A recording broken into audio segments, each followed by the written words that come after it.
My name is Evelyne Shepard, but everyone in town calls me Eve. If you walked down the streets of Wichita and asked for me, most would say I'm Mark's wife or the mother of the 4 brats. My life has always been like this, defined by the people I love and the roles I've played over the years. I was born here, in the heart of Kansas. My parents were simple people, dedicated to work and church. I grew up believing that everything in the world had its place: good, bad, right, wrong. There was no room for doubt, especially when it came to God. My mother said that doubt was the door to hell, so I learned not to doubt. Mark and I met in high school. He was a practical guy, with calloused hands and a smile that made my heart skip a beat. We got married right out of school, and before we knew it, our little house was full of kids. 4, to be exact. Emma, Jake, Sarah, and the youngest, Tommy. My routine was predictable, but I liked it. In the morning, I prepared coffee and organized the children's backpacks. After lunch, I would go to the drive-in, where I worked serving customers with a smile and a "How can I help you?" At night, I was a deaconess and a Sunday school teacher. My role in the church was to teach children about the Bible, with the same conviction with which my mother taught me. One day, while washing dishes, I noticed a dull pain in my left leg. I didn't pay much attention. After all, with 4 children and a demanding job, pain was common, but the pain didn't go away. In fact, it got worse. When I finally told Mark, he insisted I see a doctor. "Eve, you can't ignore this. What if it's something serious?" he said, holding my hand. The diagnosis was clear: venous insufficiency. "Nothing to worry about," the doctor assured. "A simple surgery will solve this." I trusted him. After all, surgeries were routine, right? They scheduled the operation for the following week. That morning, as Mark drove me to the hospital, the radio played an old song. I turned to him and smiled. "Promise, you'll take care of the children if I don't come back?" I joked. "Stop it, Eve. It's just a silly surgery. You'll be fine." And he was right. The surgery was a success. The doctor said I could go home in 3 days. So I did. Everything seemed perfect, until it wasn't anymore. If there was one thing I learned in my quiet life in Kansas, it's that even the most stable routines can change in the blink of an eye. The first night after returning home was peaceful. Mark had prepared dinner, a simple stew that he knew was my favorite. The children were especially affectionate, perhaps because they had missed my absence. We all sat together at the table, and I felt grateful to be back in my seat. "How was the hospital food?" Jake asked, with a mischievous smile. "Horrible, as always. Nothing compares to Mom's cooking, right?" I replied, feigning indignation. They laughed, and I felt a pang of relief. My life seemed to be returning to normal, just as the doctors had promised. The next morning, I woke up early, determined to get back to my routine. Despite the recommendation to rest, I'm not the type of person who can stay still for a long time. The sun was shining brightly when I decided to visit my neighbor, Martha Reynolds, to thank her for helping with the kids while I was in the hospital. Martha was like a sister to me. We had lived on the same street for over 10 years, and our friendship was based on long conversations and shared cups of coffee on the porch. When I knocked on her door, I was greeted with her usual warm smile. "Eve, you shouldn't be up yet. Come in, I'll make you some coffee." We sat in the living room, and she started telling me about the neighborhood dramas, Mr. Parker's dog that had dug a hole in her garden, and the dance classes that her daughter was insisting on dropping out of. I listened, but I felt a strange pressure in my chest. After a while, I got up to leave. Martha insisted on accompanying me to the garage. That's when it happened. As I walked, I felt a sudden dizziness. The world started to spin, and a cold sweat ran down the back of my neck. Before I could warn Martha, my vision went completely black. "Eve," I heard his voice echo in the distance, before everything disappeared. The fall was abrupt. I remember a feeling of extreme heaviness, as if my body was made of lead. My last thought was a mix of confusion and fear. When I realized something again, it wasn't what I expected. There was no pain. There was no despair. Just an eerie silence and a lightness I had never felt before. I was floating. Martha screamed for help. I could see her from above, leaning over my motionless body. Her expression was pure panic. "Someone help me!" "She fainted," he shouted as he ran to get the phone. Suddenly, 2 women from across the street ran to help. One of them knelt down next to my body and tried to check my pulse. "Is she breathing?" asked the other. "I don't know," he replied, with tears in his eyes. The scene seemed surreal. It wasn't just the fact that I was looking at my own body. It was the fact that I felt nothing but curiosity. No pain, no fear, just an indescribable calm. Soon I heard the sound of sirens in the distance. The ambulance arrived, and the paramedics quickly began working to revive me. I watched everything from above, feeling like a spectator of an event that should be the central point of my existence. And then, as if pulled by a magnet, I began to slowly move away from that scene, ascending into something that was beyond my understanding. The feeling of weightlessness increased as I moved away from the scene. The gravity that had always tied me to earth seemed to no longer have any effect. Floating above the garage, I observed everything with a clarity impossible to describe. My body was downstairs, surrounded by Martha, the neighbors, and the paramedics who had just arrived. It was strange to see myself from the outside, like a doll that had been dropped on the floor. Paramedics worked urgently. One of them placed a defibrillator on my chest, while another checked my pulse. "We have no heartbeat. Loading again," said one of them, with a tense voice. At the same time, Martha, still in shock, cried softly while holding a neighbor's hands. "She'll survive, won't she?" asked Martha, her voice trembling. "We're doing our best, ma'am, but we need to get you to the hospital immediately," the paramedic replied without looking up. I watched the scene with a mix of fascination and indifference. There was no fear, no urgency, just a feeling that everything was happening as it should. It was like I was watching a movie, knowing that somehow everything would end as it was supposed to. Meanwhile, I began to notice details around me that I would never have noticed before. The reflection of the ambulance lights in the window of Martha's house, the muffled sound of sirens that seemed to come from far away, as if you were hearing it through the water. Even the expressions on people's faces seemed different, deeper, as if every emotion was amplified. Suddenly, an invisible force began to pull me up. It was not violent or abrupt, but undeniable. I looked down once again, seeing my body being placed on the stretcher and taken to the ambulance. Something inside me knew I was moving away from that scenario forever, but at the same time, I felt completely at peace, and that, I thought, more curious than worried. It was at that moment that I realized I was not alone. There was a presence with me. It wasn't visible, but I could feel her next to me, warm and reassuring. It was as if someone was holding my hand, although I couldn't see who. "Don't be afraid," a voice echoed inside me. It wasn't a sound as such, but a direct communication with my consciousness. I trusted. How could I not trust? Everything in that moment seemed charged with purpose and love. The light began to appear. At first, it was just a distant dot, but it grew quickly. Her intensity was so great that it should have been painful to look at her, but it wasn't. On the contrary, it was comforting, like a hug that reached every part of me. As I was drawn to that light, the world I knew began to disappear. There was no more sound of sirens, no more worried voices, no more sight of my body. There was just light and the feeling of going home. As soon as I was enveloped by the light, my entire being seemed to dissolve into something greater. There was no longer an I in the traditional sense. My consciousness existed, but it was like a drop that had returned to the ocean.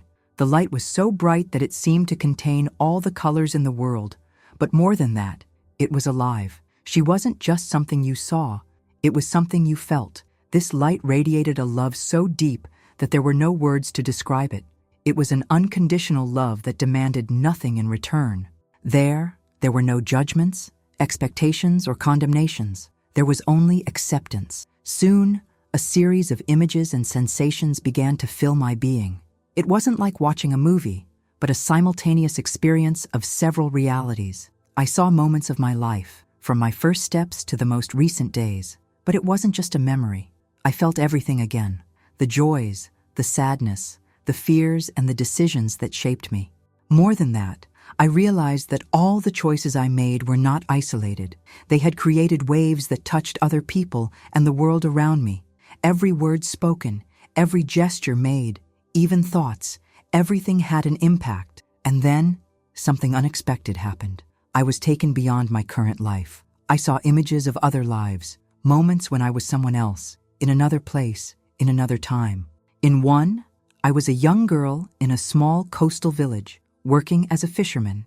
In another, he was a soldier, holding a sword on a battlefield. Each life seemed to contain lessons, and each lesson led me to a deeper understanding. You were never alone. The familiar voice returned, filling me with calm.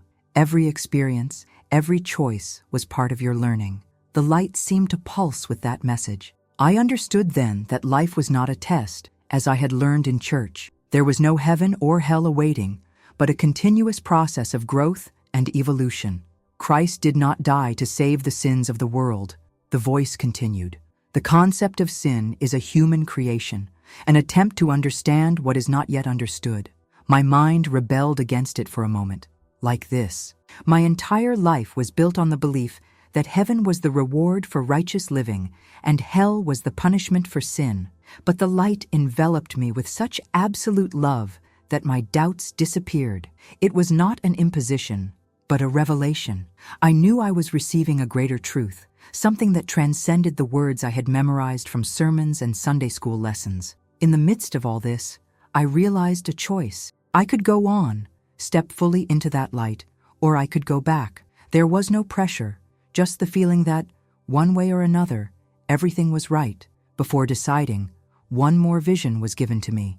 Images of the earth, its beauty and fragility, and around the planet, luminous forms, like guardians, watched intently. Humanity is at a critical moment, said the voice. These beings are here to monitor, but they do not interfere directly. Free will is sacred, and it is up to you to decide the fate of the planet. It was then that I understood the importance of what I was learning. It wasn't just for me, it was for everyone. And with this realization, I knew that my journey was not yet over. As I floated in that immense, all-encompassing light, shapes began to emerge around me. They were not bodies as we know them, but entities made of pure energy. Their silhouettes were translucent, radiating a soft glow that seemed to vibrate with intentions of wisdom and compassion. They didn't talk like we do, but their presence communicated messages directly to my consciousness. You're safe, Evelyne. A silent voice echoed inside me. There was something familiar about them, as if I had known them for a long time, even though I knew I had never met them before. Maybe it was because, in that state, I realized that the separation between beings was an illusion. Everything and everyone was connected, like threads in a vast web. One of the entities came closer, and its energy seemed to be even more intense. In her, I felt a love that transcended anything I had experienced before. You have questions, she said, not with words, but with a direct transfer of understanding. And I had more questions than I ever thought possible. What was that real like? Why was it there? What did everything you were experiencing mean? Before I could ask any specific questions, I was enveloped by a vision. It was the Earth, seen from afar, floating in the vast, dark space. Its surface glowed with the energy of all the life that existed within it. But there was something disturbing. Waves of dissonant energy emanated from certain points, like wounds in the fabric of the planet. The Earth is a living organism, explained the entity, and it is at a critical moment in its evolution. More shapes appeared, surrounding the view of the planet. They watched carefully, but without directly interfering. I felt they were the same beings I had perceived before, as guardians, but not in the traditional sense of protection. They were there to testify, to ensure that certain cosmic laws were respected. Who are they? My mind questioned. They are like you, but at different stages of evolution. Beings who have overcome their own challenges and now observe, helping energetically. The vision has changed. I saw wars, famine, natural disasters, but I also saw acts of kindness, moments of love and hope. I understood that humanity was at the center of a fragile balance. Every action, every choice, weighed in the balance of the future of the planet. You have the power to create your own reality, continued the entity. Free will is the greatest law, but with it comes responsibility. I felt a deep pain when I realized the impact of human choices. At the same time, a wave of hope enveloped me. Despite all the destruction I saw, I also realized the immense healing capacity that humanity possessed. What if we fail? I asked. almost fearing the answer. "There is no failure," the entity replied calmly. "Just learning. But the cost of certain choices can be high. They weren't there to intervene directly, I understand. They were there to watch and occasionally emit subtle reminders, like beacons to guide us back to the path." Before leaving, I felt the need to ask one more thing. "What can I do?" "Be the light wherever you are," said the entity. "You don't need to save the world. Just light up your corner of it." The vision of Earth disappeared, and I was enveloped in light again. It wasn't time to go back yet, but I knew I was getting closer to the moment of choice. Floating in that state of pure consciousness was like being at home, but a home I never knew existed until that moment. There was no fear, pain, or doubt, just love, clarity, and an understanding that transcended anything that could be explained in words. I was ready to remain there, dissolving into that eternal light, when something changed. A sense of urgency began to emerge within me. It wasn't imposed, but seemed to come from a deep place, like a forgotten memory. The light around me seemed to pulse with a new energy, soft but insistent. "Your journey is not over yet, Evelyne." The familiar voice echoed again. I felt divided. Part of me wanted to stay there, in the warmth and safety of that light, but another part of me knew there was something I needed to do. I didn't know exactly what, but the feeling was clear. There was still work to be done. Images of Earth came back to me, not as a distant vision, but as a tangible reality. I saw Mark's face, his eyes full of concern. I saw Emma trying to hide her tears, and Jake holding Tommy's hand as if it was his duty to protect him. I saw Martha in the garage, still in shock. These images began to pull my consciousness back, like invisible strings that connected me to everything I loved. "If I go back, what should I do?" I asked, still hesitant. "Just live," replied the voice, with a simplicity that surprised me. "Be a bridge between what you learned here and what you experience there. Your presence will be enough." And then, as if a switch had been flipped, I felt myself being sucked back, as if I were being pulled through a narrow tunnel. The light around me began to fade, replaced by darkness. Suddenly, a wave of physical sensations washed over me. I felt the weight of my body again, the pressure on my chest and the air entering my lungs abruptly.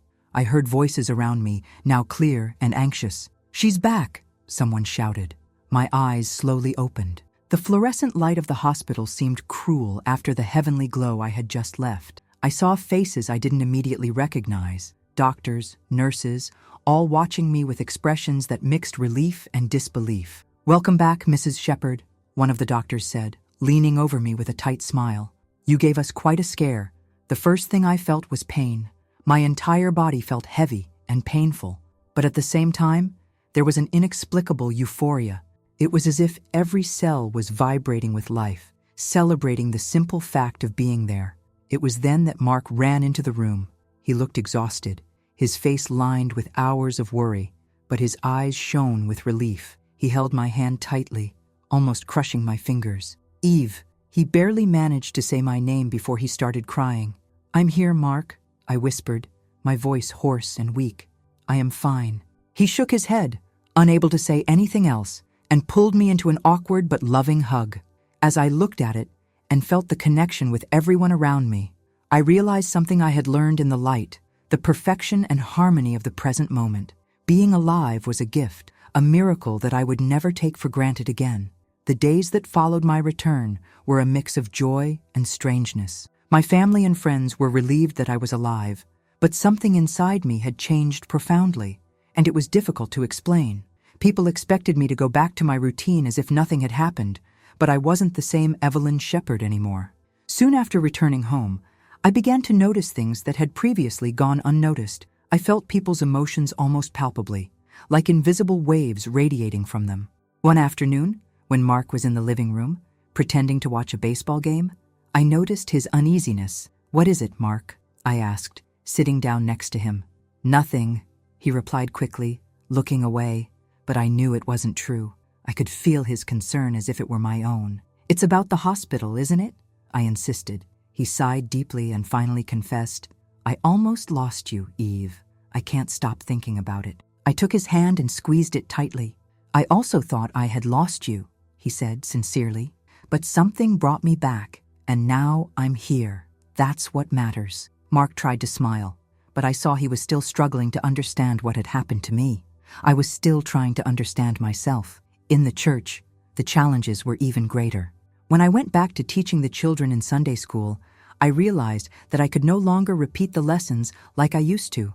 Words like sin and hell seemed empty to me now. One day, during a lesson on the crucifixion of Jesus, one of the children, Emily, raised her hand. "Did Jesus really die on the cross to save us?" she asked, with curious eyes. I hesitated. It was the first time I didn't know how to answer such a simple question. Before the experience, I would have said yes without thinking twice, but now the answer seemed much more complex. "I think Jesus came to teach us something greater," I said, choosing my words carefully. "He came to show us love, and love is what saves us." The children seemed to accept my answer, but some of the adults nearby frowned. The community started to notice my changes, and not everyone was comfortable with it. During that period, I also started looking for answers on my own. I found books and articles about near-death experiences and spiritual awareness. One of the books that impacted me the most was Seth Speaks. He spoke about the nature of the soul and the idea that we create our own reality, something that resonated deeply with what he had experienced. My family watched my transformation warily. Children were the most receptive, perhaps because they were not yet so tied to the conventions of the adult world. Jake, Ty, my second son, even said, "Mom, you seem happier now." And he was right. Despite all the difficulties in adjusting my new worldview to everyday life, I felt an inner joy that I had never experienced before. However, not everyone accepted my new perspective. Some church members began to avoid me, and even Martha, my longtime neighbor and friend, seemed uncomfortable around me. One night, she came to my house, bringing an apple pie like she always did. We sat at the table, and, after a few minutes of conversation, she finally asked, "Eve, what exactly happened to you?" I took a deep breath and told everything. I left nothing out. Martha listened in silence, but when I finished, she just said, "That's hard to believe." I understood. It was difficult for me, too. Adjusting after my experience was challenging, but I knew the revelations I received were true. I learned to accept that not everyone was ready to understand, and that was okay. My journey was my own, and I didn't need to convince anyone. Years passed, and life slowly found a new balance. Despite the difficulties of adapting my new worldview to everyday life, I managed to embrace my journey with more serenity. However, something always stayed in my mind: the luminous presences I observed during my near-death experience. They showed me the earth, surrounded by their silent watchfulness, but they did not fully explain who they were or what they did. These memories gained new relevance when, a few years ago, news of UFO sightings began to dominate the news. Entire cities reported strange lights in the sky, and videos showing objects in impossible movements flooded the internet. People talked about extraterrestrial visitors, while others were quick to debunk and dismiss everything as hoaxes or misunderstood natural phenomena. At first, I watched the frenzy with curiosity, but also with some skepticism. I knew the world loved sensationalism, and rumors about extraterrestrial life always had a particular appeal. However, as the images and reports became more frequent and detailed, something began to awaken in me. One night, while watching a TV program about the sightings, I was overcome by a feeling of déjà vu. Those lights, those shapes, something about them seemed to echo the visions I had seen in the light during my experience. I went to the backyard that night, feeling a growing uneasiness. The sky was clear, full of stars, and the air had an almost unreal tranquility. I closed my eyes and tried to access the memories of that transformative experience, looking for some connection. It was then that the voice returned, the same voice that guided me into the light. "They are not visitors. They have always been here." The words echoed in my mind as if they were whispered directly to my soul. Suddenly, images began to flash. I saw the luminous beings once again, patiently observing the earth as they had done during my near-death experience. They were there, but not as invaders or saviors. They were guardians, silent witnesses. "They monitor," explained the voice, soft and clear. "Humanity is at a crucial point in its evolution. What you create, you face." I then understood that these beings were not there to intervene directly. They respected free will, but were present as reminders of the vast universe that surrounds us. Their mission was to ensure that extreme choices or uncontrolled actions did not lead to irreversible destruction. I remembered the images of Earth I saw in the light, the waves of dissonant energy and the moments of harmony. I understood that these beings were there to protect the cosmic balance, but without directly interfering in our decisions. They were a mirror of our responsibility. However, their presence was also a warning. Humanity was playing with powerful forces, whether through conflict, environmental destruction, or technologies we barely understood. They are neither enemies nor saviors, I continued listening. They are reflections of who you can become. When I opened my eyes, I felt a peace that I hadn't experienced in a long time. The lights in the sky, the UFO theories, it all made sense now. What people were seeing was real, but its nature was much deeper than they imagined. They were not extraterrestrials, in the traditional sense, but beings who had transcended our understanding of space and time. Since that night, I have never looked at the sky the same way again. When I see news reports of sightings, I silently smile, knowing that those watching from above are not there to judge or control us, but to ensure we have the opportunity to grow, learn, and create a better future. Today, my life is peaceful and simple, but full of purpose. I still live in Wichita, in the same house where I raised my children. The walls hold memories of the laughter, the silly fights, and the nights I told them stories to calm them down before bed. Now, with everyone grown up and moving on with their own lives, the house is quieter, but no less full of life. My routine hasn't changed much for those who observe from the outside.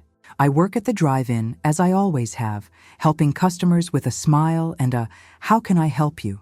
My neighbor Martha still stops by for coffee every now and then, and Mark and I continue our journey as husband and wife, more connected than ever. But internally, I'm a completely different person.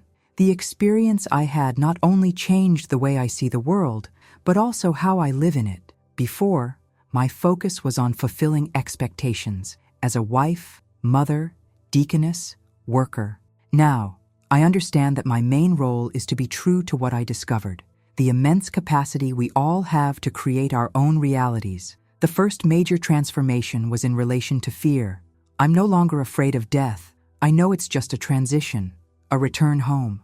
This gave me courage I never imagined I would have.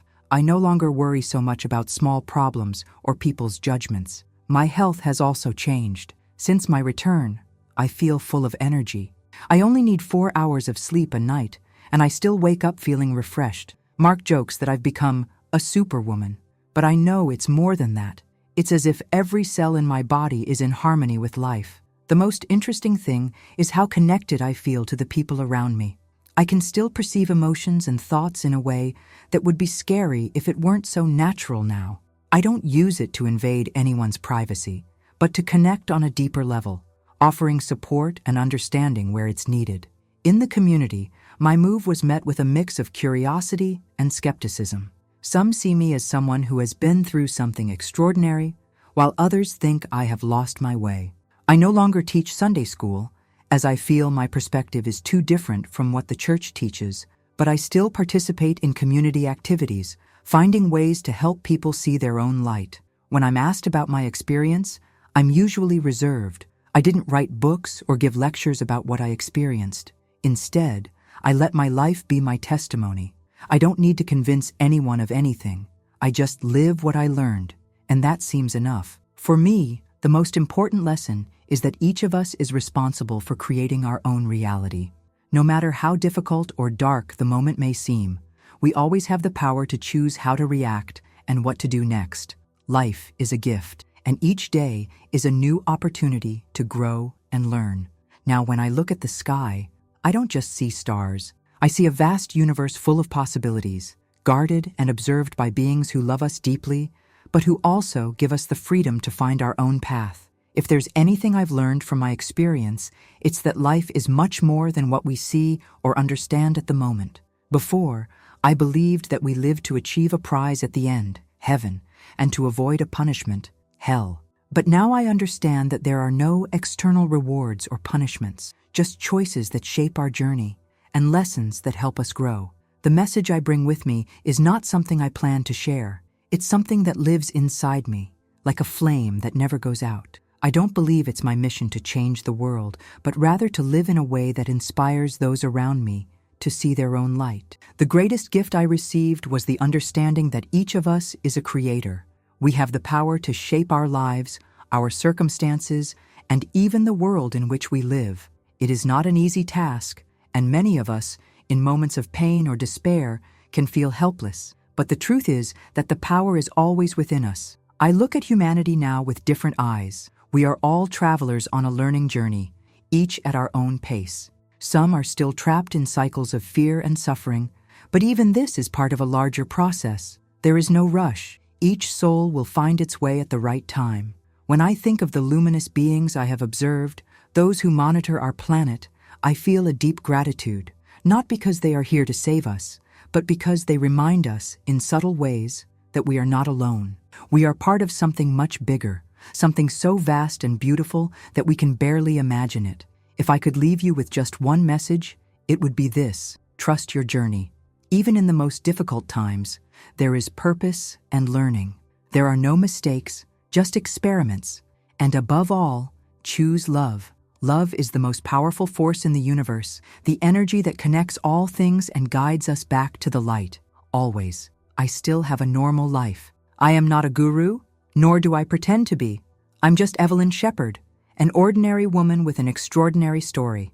I work, I love my family, and I find joy in simple things. A stranger's smile, the warmth of the sun on my face, the sound of the wind through the trees. And when I look up at the sky, I'm reminded that we are part of something as vast and infinite as the stars. This fills me with hope, not just for me, but for all of us. Because in the end, no matter how far or difficult the journey seems, we are all going home.